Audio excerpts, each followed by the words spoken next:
Okay, mayong mudto na usab kanatong tanan Luzon, Visayas, Mindanao, mayong mudto Philippines, mayong mudto world, mayong mudto universe. Ano na punta mga higala, dini nga atong tulumanon sa kahanginan, CONA, Catechesis on Air, o ako lang gihapon kini inyong ubos nga alagad, Reverendo Padre Edwin Academia Acab. Abino adlaw na usab karon nga Lunes, no, samtarong pitsaha mga higala. Mayo 5. Ayan, no, Mayo 5 no higala ug mga adlaw magsugod na gyud sa among novena, no, alang sa amuang kapistahan karong Mayo 15, no. So Mayo 6 mga higala Martes, sugod na mi sa amuang novena, no. Karong adlaw Mayo 5 pa. Medyo mangandam namin mga higala para sa among first day of novena tomorrow alang sa among mahal nga patron Senior San atong mahal nga patron Senior San Isidro. Nahala no may mudto na kanatong tanan mga higala nang hinaot kita nga ana kitang tanan sa kapiskay sa panglawas ni ining kabuntuhon. Abi no mga higala ato diay nga timbayaon usab may mudto ang akong mga classmates no si Father kining Obing Masyon, si Father kining Father Dami Hiramis, si Father Tuntun Arnaiz, o nga ko ang mga kaklasmatean dito sa Cebu, higala, no? Si Father Joey Wilsinya, Father Joseph Anore, Father kining Omen Mahusay, si Father Peter Necesario, Father Rosdel Noel, Onero Saroso, si Father Kipling Agravante, si Father Melton Medina, no, o gingaman usab si Monsignor Tingting Angkahas, no, o si kini nga ako mga classmate dito sa Maasin, si Father Samuel Papa o si Padre Dodong Cordobes. Ayan, no? So nahamang mudto na kanatong tanan mga higala nang hinaot kita nga ana kitang tanan sa kapiskay sa panglawas. Kumusta no mga higala nang hinaot ko nga naa kamong tanan sa kapiskay sa panlawas na ining kamuntuhon. Ayan, no? Abi no mga higala ato di ay nga timbayaon usab og may mudto ang atuang talahorong obispo, Bishop Rolito B. Cortez, ang atong station manager, si Father Ramaata, ang atong mga kaigsuunan tanan, no? nga naminaw karon sa ato nga programa. Wala, no? Abi no arita mahigala sa CBCP News, reaffirming our commitment and accountability. No, mao kini matud pa nagpadayon karon nga paningkamot, no, sa atong mga kaobispuhan nga ato gyud nga matud pa mapanalipdan ang mga pagpangabuso nga nagpanghitabo, no, mabatok sa mga kabatanunan, no, muna nga dili lamang kini kay sa kaparian lamang kung dili kanato gyud tanan nga kinahanglan nga ato gyud nga i-affirm ang atong commitment alang sa atong accountability sa pagpanalipod usab sa mga kabataan batok sa mga pagpangabuso. Balita mga higala gikan gihapon sa Vatican, Bishop Herman Abside formal na nga milingkod sa iyahang pwesto isip ikalima nga obispo sa Dait, Camarines Sur. O gingaman sa dito sa Vatican mga higala padayon karon ang panawagan sa mga kardinales alang sa malabot nga conclave nga pagahimuon karong Mayo 7 karong Miyerkules mga higala, no. Kung naman tarabot sa 5 nya Mayo 7 mauna ang conclave nga pagahimuon aron pagpili sa sunod nga mamahimong Santo Papa sa ato ang simbahang Katolika. Mahala, no? Padayon ta mga higala sa ato ang mga buhatonon ni ining kamuntuhon. Ari na ta mga higala sa ato ang mga ari na tawag higala sa atong Saint of the Day. Okay, no? Samantaron May 5. No, May 5 mga higala ang ato karon nga santo. Sigon diri sa atong listahan, no, bisag walay nangutana. May ngutana, walay nangutana. Ang ato karon nga santo May 5 mao si San Hilario.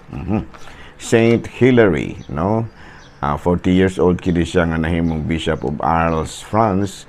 O na formerly membro kini siya sa usa ka noble family, no? Unya known for his austerities and to the poor. and for ransoming captives, a life of sanctity. Ayan, no? So, karong adlaw mahigala, atong gihinumduman si Saint Hilary. No? Hilario, lalaki kini sa mahigala, si San Hilario. Nahala, no? Mayong bunto na kadatong tanan, mga higala, ug padayon sa ato ang mga buhaton ni ining kamuntuhon. Abino ari na ta mga higala sa ato ang katikisem. Abino doon ay daghang kahit ang angay nga masabtan sa katolikong simbahan mga higala, ha? No? Kinahanglan gyud nga doon na gyud tay mga panabot sa atong simbahan katoliko. Una-una, ato angay natong sabton mga higala nga sa atong kinabuhi, doon nagyoy mga tentasyon, no? Mga tentasyon bitaw higala, no? O niya kining tentasyon kung dili gani nato kini dili nato kini mapakigbatukan, mamahimo kining sala, no? O niya kung imo nang balik-balikon, mamahimo kining bisyo.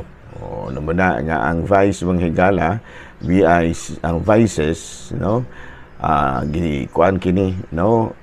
Perverse habits which darken the conscience and incline one to do evil. Yan, no? So, muna nga, usag yun sa angay natong likayan, no? Kining gitawag natog, sa atong kinabuhi, mo yun kining gitawag natog bisyo, no? Repetition of some sinful acts. No? Kana bitawng sala bitaw nga atong balik-balikon, no? Kana pananlitan, kasala ka, kay nahubog ka. Okay na siya, kay panalang sarawan. Pero pirme na yung kang kahubog, ay wala na. Kuala na sa bisyo na muna na dili mayo. No? O pananlitan, nakasugal ka, nya, nahimo na hinuon yung kang sugarol, kay permanente na ginimong gihimo. Dili na sa mayo. No? Usa na ka-sinful act. Usa ka buhat sa pagpagkasala. Or maybe, kining pamabay. No? Permanente na yun nimong gihimo. Wala na kalaki niya. Kining tanan, mga higala, ato kini siyang gitawag nato sa in English o ma-classify into deadly sins. No? Doon ay mga gitawag bitaw nato og mga sala nga posibleng mahitabo sa kanunay natong paghimo ni mga sala. No, o niya adunay mga hinungdan ni ana, no? Dunay mga hinungdan ni ana. Of course, number one is envy, no? Pagkamasinahon, no? Usag yun sa makatuklod ka nato sa magpakasala mahigala kini yung pagkamasinahon, no? Labi na magsigi jud ka og daig-daig na mga butang nga gitawag bitaw nato kalibutanon lamang kini mga ibang mga material nga mga butang madugay. Sige na kang kuan ni ana hantod nga makahimo na hinuon ka og mga butang nga kuan sa sala og mamahimo na hinuon nga mo hinungdan nga ang imong kinabuhi puno na sa bisyo. O ano makabasinahon. Number 2 is sloth, no? Kining sloth, no? Katapulan. SLOTH, watapulan na hinuon tag gluttony, no? Kanang wala na noong kay katagbawan sa pagkaon og ilibnon. Ayan, no? O baka ang kasuko, no? Tungod lagi sa kanunay ni mong paghimo sa mga sala, no? Duna na hinuon ma-develop diha kanimo nga dili mayong kinaiya. Usahay kining gitawag nato kini bang gitawag nato greed, kahangul. Ayan, no? O baka modala kanimo sa pagbuhat og mga butang nga supak sa kaputli, no? Kining gitawag natong kaulag or English greed, last, no? And then garbo, no? So sa kung balik-balikon mahigala as sa atong pagkakatoliko, sa atong pagkakristiyanos, doon na mga butang nga dapat natong likayan. So kini mao ang bisyo. Unsa ganito ang bisyo? Repetition of some sinful acts. Nandun na mahimo kining perverse habits which darken the conscience and incline one to do evil. O niya, matod pa dunay matod pa perverse, no? Kanang perverse o sa man kanang perverse manghigala kana bang improper actions ba? Mga butang nga dili gud ang taangay nimong buhaton pero imong yung gihimo. Mo na gitawag natong perverse. So dili sana siya may balik-balikon gyud nimo, no? Kung nimo nang balik-balikon, mamahimo man niya na siyang sala. Mamana siya niya mo resulta sa envy, sloth, gluttony, anger, pride, lust, o greed. No? So, diyan nakanindot ta mahigala kay ang ginagmay nga bisyo, kung sigihon ra gyud nimo, dili gyud nimo pa rin kamutan kay malikayan, mamahimo kining dinagko. Ayan, no? Lala, no? May mundo na kanatong tanan o padayon kita sa ato ang mga paghimo sa mga pagparwalandong. Kining last manghigala, kining kaulag, matud pa sa Proverbs chapter 6 verse 25, ayaw patintal sa ilang katahom ug ayaw palitag sa ilang madanihon nga mga mata. Ug kakuyaw ba sa dayon ini mo din ni usahay manghigala nga ang usa ka tawo, no, madalag yun sa matud palagi kaulang tungod lagi dayon ining mga pahiyom mga higala, no. Matud patiryo, ayaw patintal sa ilang katahom ug ayaw palitag sa ilang madanihon nga mga mata. Ano ato ka nang mabasa mga higala sa Proverbs chapter 6 verse 25. Ug baka sa Rome, no, sa sulat ni San Pablo ngadto sa taga Roma kapitulo 13 bersikulo 14. Hinunua isulob ang Ginoong Hesukristo ingon nga armadura ug ayaw gayud ka mapadaog sa inyong lawas nung kaibog. Yan, no? Ayaw yun nagpadaog sa lawas nung kaibog, no? So kalagmitan magud mahigala ang makapakasala gid nato kinig yung lawas nung kaibog, no? Muna nga kutob sa mahimo mga lalaki na magdi na mawala ng lawas nung kaibog. So maning kamot ra gyud ta, no? Kami mga pare, no, dili may exempted ana, no?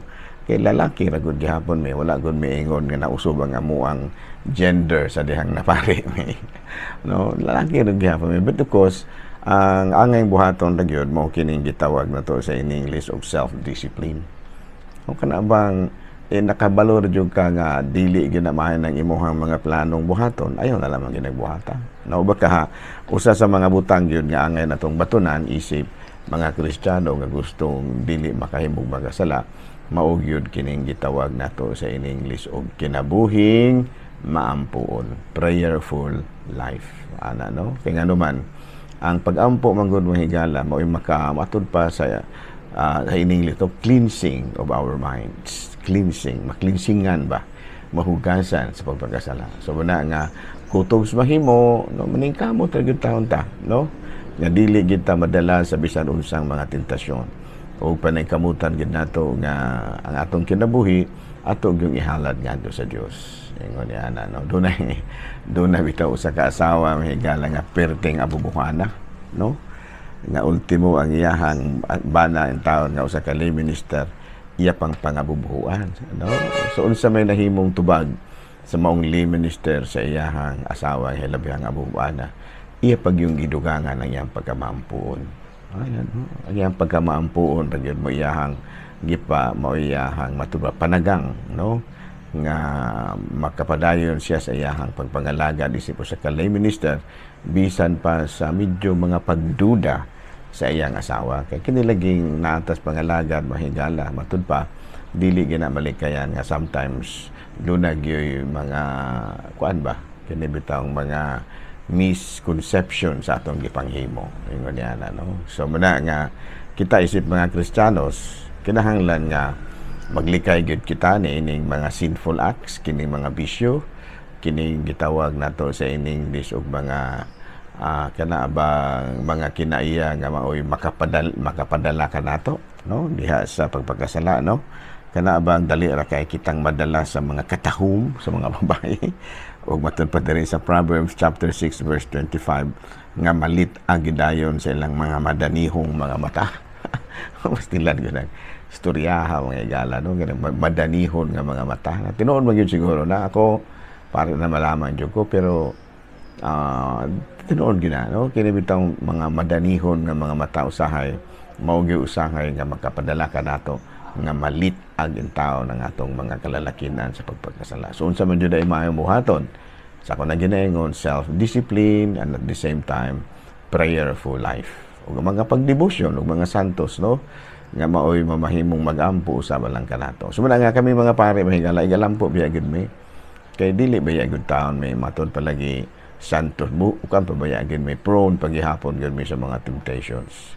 No, sa mana no. Sa ato day nga umang adlaw, unsa man tarang adlaw kay gala pizza size na bispiras na sa conclave. No, so mutabang gitag ampo mahigalahan. Tabang gitag ampo nga unta, no. Magmalampuson ang conclave unya dali ra nga mugawas ang puti nga aso aron nga sa labing madaling panahon aduna na gitay bag-o nga Santo Papa. Okay? Abi na dito na lang una kita kutob ha. Ako na lang gihapon kini inyong ubos nga alagad Reverendo Padre Edwin Academia Akab para milit na usab kaninyo ug manalangin kanato ang Dios nga makagahom sa tanan, Amahan, Anak, Espiritu Santo. Mayong Mudto, Pilipinas.